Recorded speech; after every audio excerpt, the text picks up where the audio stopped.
we're going to hand over now to the question and answer sessions for today.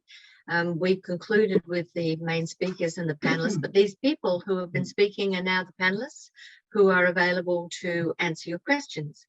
As you know, you need to go down to the question session at the bottom, the question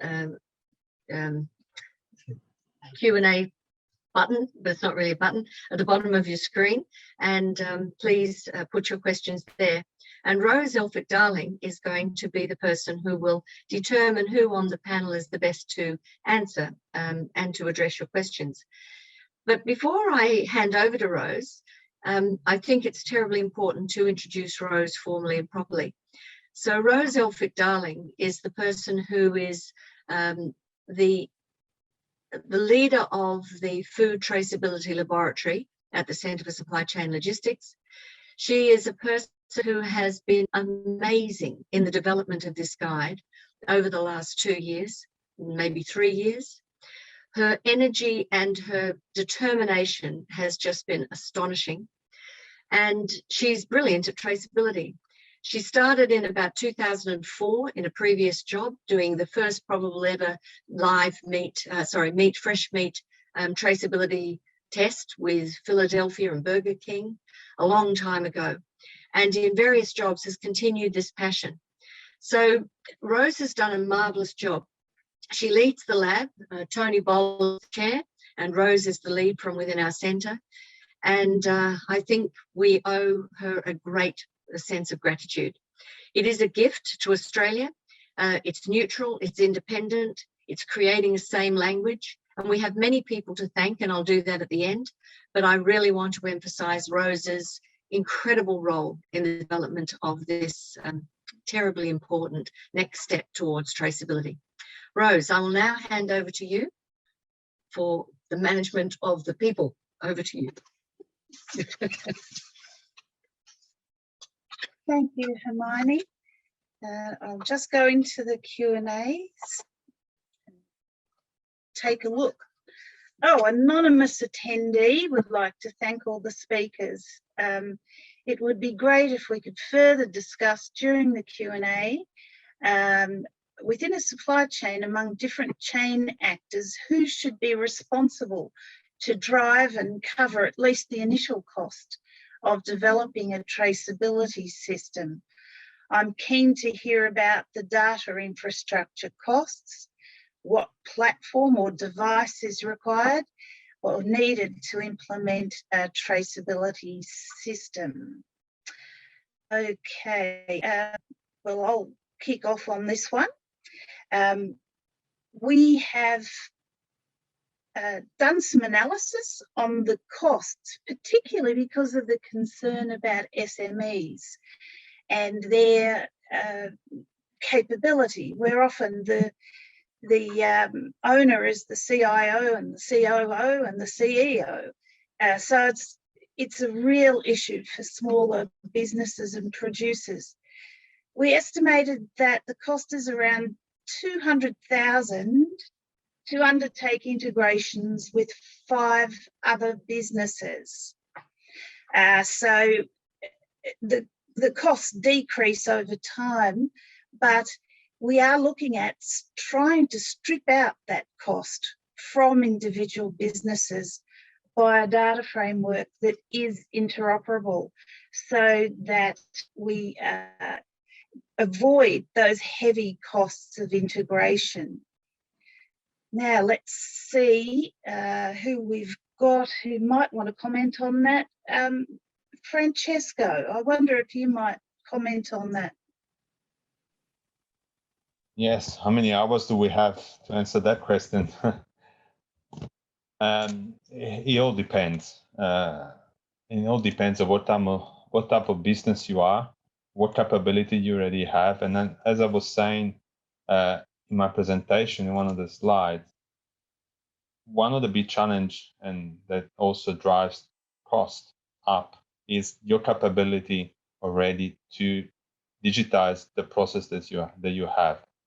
So if the data is already readily available and the industry provide a framework similar to the one contained in this guide, then the cost to access a traceability system would be will be low. If you still need to go through the process of having to digitize and collect information along your supply chain, then the cost will be higher. But obviously it depends on the type of business that you have and how complex your supply chain is.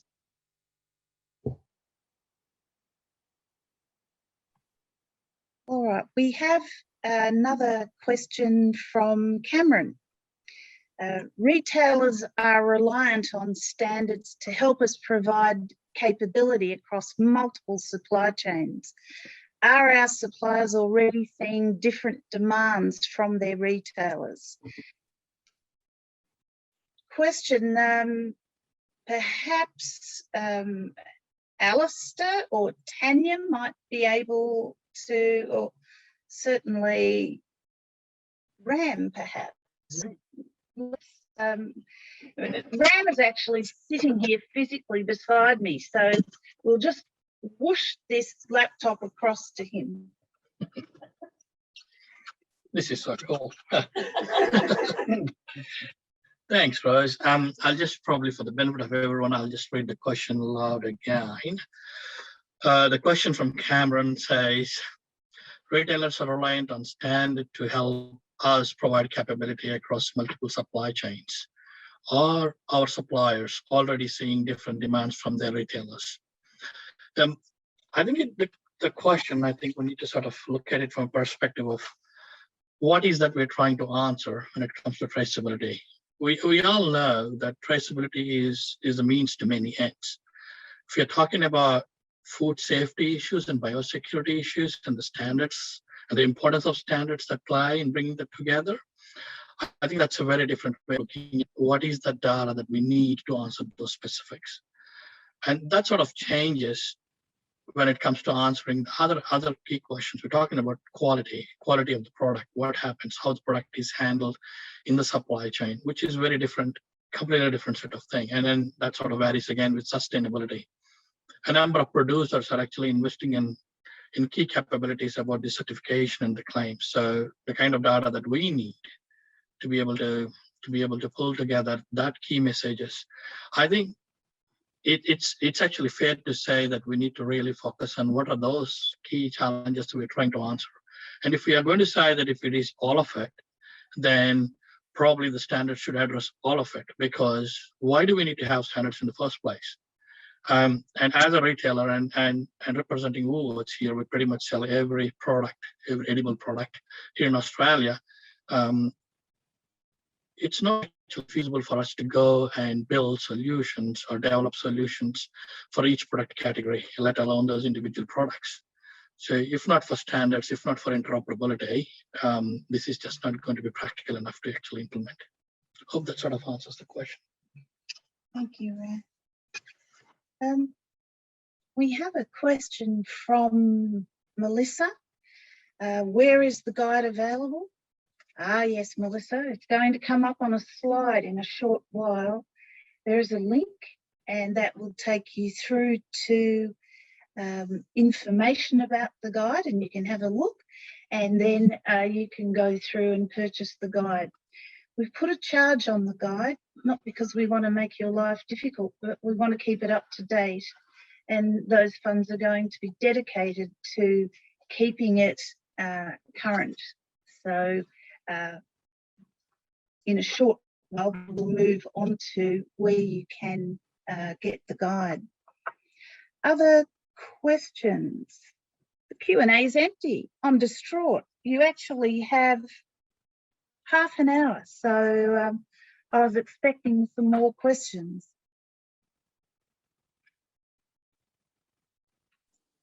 I'm not sure, Rose, but I can see other questions there. We are attempting to. Here we go. Shen, really great programs, thank you. Would Deakin University be able to advise the next step of this guide? Would it seek endorsement by the Australian government and industry associations more formally towards mandatory implementation? Would you also know what the timeline of this is? I'm based in Singapore and believe this work is absolutely influential and inspiring to our business exporting into Australia. Yes, Shen, you know, I share the hope of a number of people who've been on this call that we can do this voluntarily, and using whatever tools are at hand in terms of the technologies and the systems that are already at play. We certainly have no market failure in terms of solutions. Perhaps, Malcolm, you may wish to comment on this further. Yeah, thanks, Rose. There is work happening at a whole of government level across Australia in relation to traceability, and that work is very familiar with the work that the Centre's doing, and including the work with GS1. So I'm not in a position to make any sort of commitments or speak on behalf of other jurisdictions, but what I would say is that the voluntary approach suits provenance and brand protection quite well. It probably doesn't meet all the needs in relation to food safety and biosecurity. So as we know, there are, in reality, the mainstream part of industry with its assurances in place, particularly those that supply to the big supermarkets, have got very good assurance and traceability systems in the main. There are lots of other supply chains that operate in Australia that go through other smaller outlets and farmers markets and a whole range of other things. And from a food safety and a biosecurity point of view, they are the areas that are probably of most concern from a government point of view. So there's a question there in terms of how we deal with that issue. My sense is that maybe there's an approach here, a phased approach with a voluntary start, that then once we've got it largely embedded in the guide, is providing all of those elements that we talked about in terms of interoperability and a range of other things, then there's the opportunity to onboard some of those smaller elements. In terms of the question of mandatory, we do have mandatory systems in place already in Australia for livestock, for example.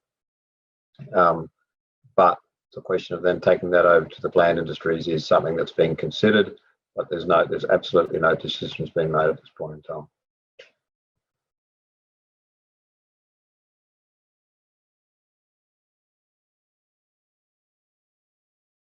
You did mention livestock, and one of our key sponsors for this program is Meat and Livestock Australia and the Integrity Systems Company, and they recognise the value of the guide in supplementing standards such as the NLIS requirements for livestock production. And indeed, quite soon we will be publishing the Red Meat and Livestock Guide, which is specific obviously to that product, with the support of the MLA. We have a question here from Professor Mark Lawrence. My name is Mark Lawrence, there you are, and I'm a nutrition professor at Deakin, conducting research in healthy and sustainable food systems. I'm also a member of the Food Standards Australia and New Zealand board. My question is, how do the panelists see those roles can engage with the guide to help promote healthy and sustainable food systems? Alrighty, Alistair, you've been quiet. Would you like to have a go at this one? Sure, thanks, Hermione. And thanks for the question, Mark. How to approach this? There is a very high level of requirement for continuation and maintenance of food safety.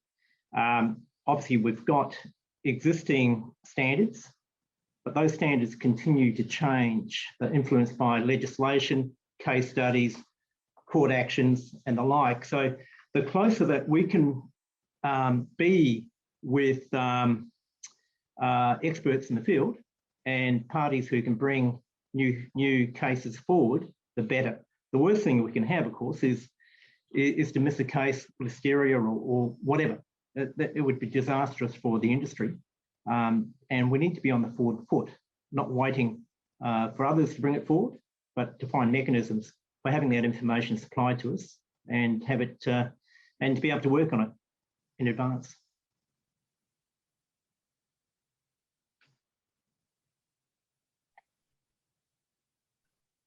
Thanks, Alistair. If you can mute, that's great. Yeah, I think that it's tremendous opportunity to move beyond labelling for consumers, Mark, and to be able to include information that's of value in terms of functional foods, ethical decisions that a consumer might make. The traceability program can certainly enhance that, particularly where you have something like a digital barcode on a product that can link back to the site of the manufacturer or the processor or the grower to be able to answer those questions for a consumer. That certainly enhances the current level of information, which tends to be largely limited to that label. Many of the solution providers that we're working with will use something like a QR code for enhanced product information, and that's a great opportunity for a range of information to be added for the consumer. Alistair has a comment to make. Alistair. Thanks. Just one thing which came to mind. On web-enabled platforms, it is easier than apps. But importantly, some of the work being done by the Australian Food and Grocery Corporation with the digitisation of the nutrient information panel on food items is quite relevant to the question.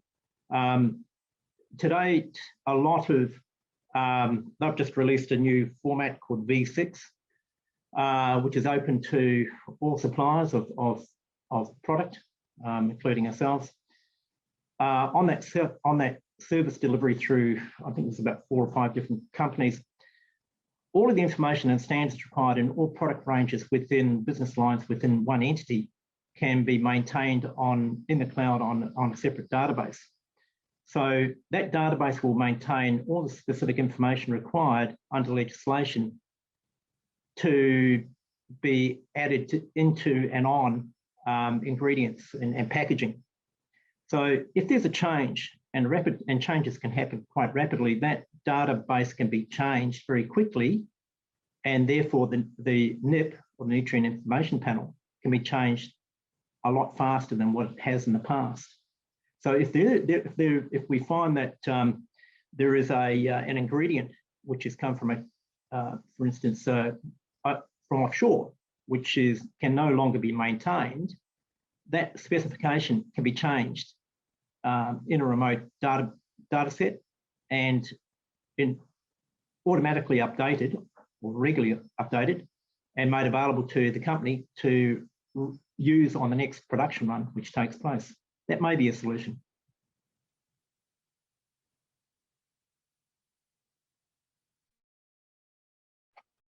Thanks very much, Alistair, for that extra information. And with COVID and international sourcing being quite an issue, that's an extremely helpful way of getting that information quickly into the hands of consumers about changed ingredients. Any further questions?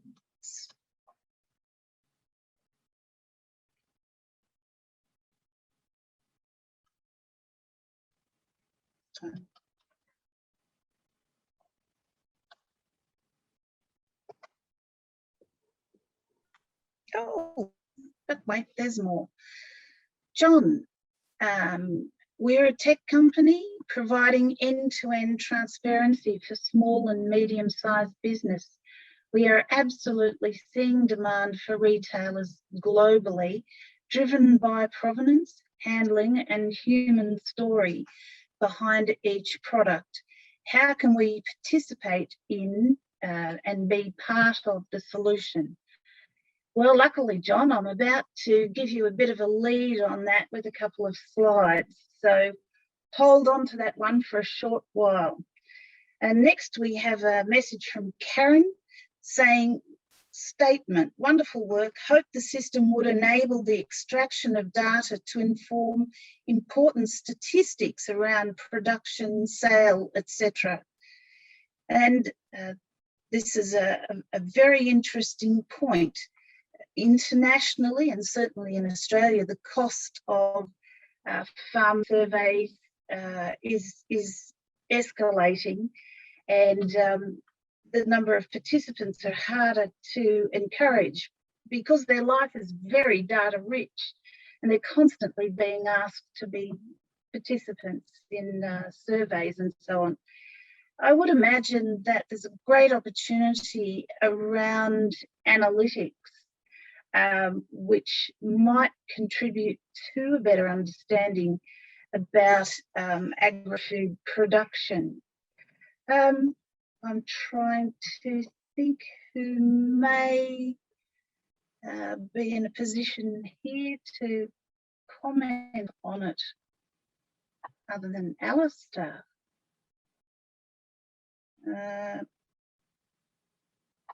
No, I think we might leave that one. Ben, I'm keen to understand from a retailer point of view if they see a need for improved traceability for the livestock sector. All righty. I think Ram again.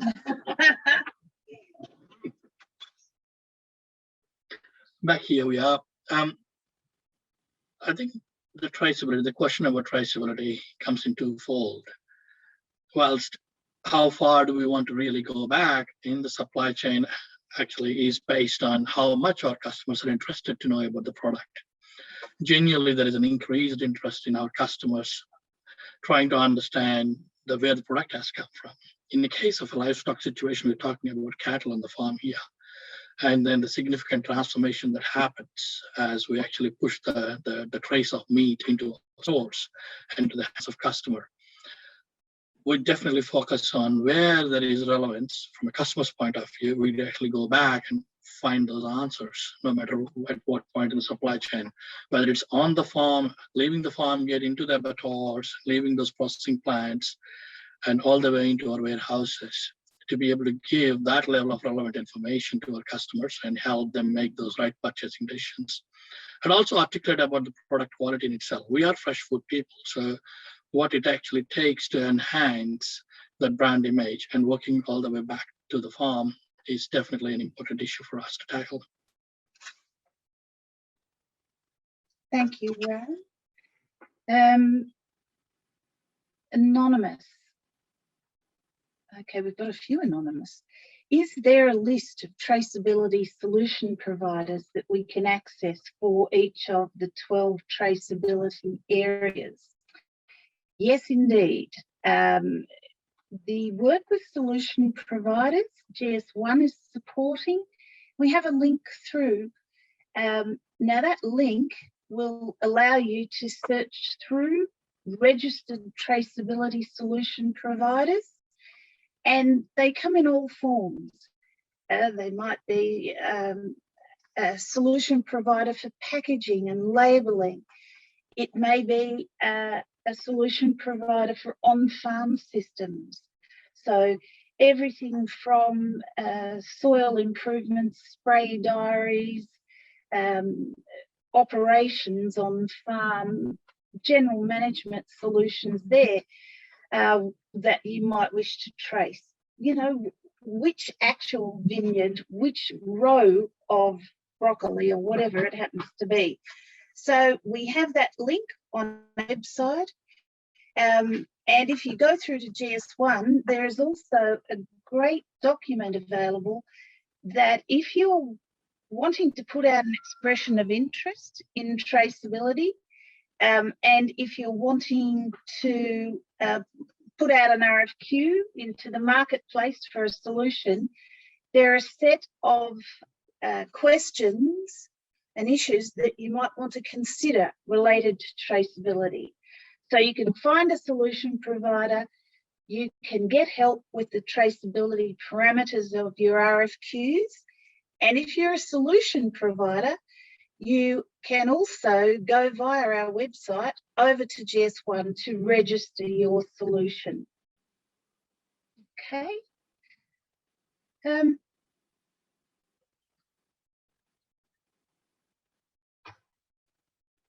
Right, Laurent, how will you avoid the fragmentation of the market, especially with larger organisations who might have already adopted traceability frameworks in another part of the world? Now, this one, I think we shall ask Francesco to take up. So that was more for you, Rose, to answer. That's a very challenging question. There is not there is not a solution right now. Well, what Laurent is saying in that question is that, and what we're discussing in the guide, is not a particular system. The guide will give you right now the fundamentals to be able to have standards to talk to different systems. The problem still be, as for the GLN repository, we will need to have a series of systems where all these systems will be able to talk to. And overseas, there already are systems being implemented, like the IBM Food Trace. That in America and in Europe, it's in use, and there are other systems also around the world that have been utilized to bring in all the information one place. But I don't think the guide or this laboratory scope is to decide on a particular solution provider in that sense. You might want to add to that, Rose. Correct. It's about the data, not about the technology or the system. I think Ram wants to have a word, and then we're almost out of time. Thanks, Rose. And I would like to build a bit more on what Francesco has mentioned. If I look at the word fragmentation posed in the question, and Laurent from IBM, I see it's actually the opposite. I see it's more of a collaboration rather than fragmentation. And why do I say that? I actually going to drop two acronyms here, so CTEs and the KDEs. And for those who are new today, which I'll be surprised if they are, CTE stands for the critical tracking events, and the KDE stands for the key data elements, which will help enable identify the different data points across the full supply chain. I think the world is moving towards adopting that as the base. Whether we're based in Australia, whether we're based in the US, Europe, I think there is that collaboration happening at that global data standards we're talking about here, using CTEs and KDEs as the basis. So I see more of the world converging into this space with that model. And I strongly believe that the Traceability Guide, a gift, is a good demonstration of how we can actually adopt and implement those CTEs and KDEs. Thank you, Ram.